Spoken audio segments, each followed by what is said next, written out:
I was going to do what I did yesterday and just pick up a book and randomly select a section to read, but I decided to put a little more thought into it tonight, and I've found Winesburg, Ohio by Sherwood Anderson, and I read this after I went to college. I realized that I hadn't had any literature classes at all, and I had only taken one creative writing class.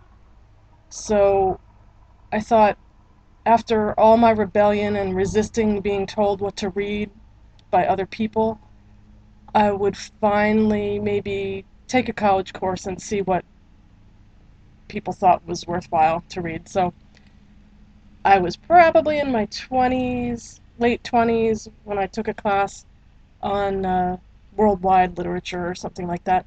It had literature by people all over the world. And this one was one of my favorites, Sherwood Anderson. And the only story that I really remember, I later bought the book. I read Hands, which was a story in an anthology, and then I later bought the book when I found it in a used bookstore. The professor had recommended this Winesburg, Ohio. So anyway, Hands is the story that made the biggest impression on me. So I'll read the first, a couple little selections here. Upon the half-decayed veranda of a small frame house that stood near the edge of a ravine near the town of Winesburg, Ohio, a fat little old man walked nervously up and down. Across a long field that had been seeded for clover, but that had produced only a dense crop of yellow mustard weeds, he could see the public highway along which went a wagon filled with berry pickers returning from the fields. The berry pickers, youths and maidens, laughed and shouted boisterously. A boy clad in a blue shirt leaped from the wagon and attempted to drag after him one of the maidens, who screamed and protested shrilly. The feet of the boy in the road kicked up a cloud of dust that floated across the face of the departing sun. Over the long field came a thin, girlish voice. "Oh, you Wing Biddlebaum, comb your hair, it's falling into your eyes," commanded the voice to the man, who was bald and whose nervous little hands fiddled about the bare white forehead as though arranging a mass of tangled locks.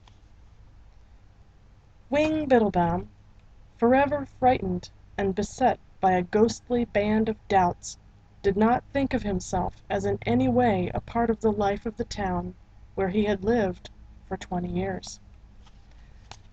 And I'll leave off there because that was just that last sentence just floors me.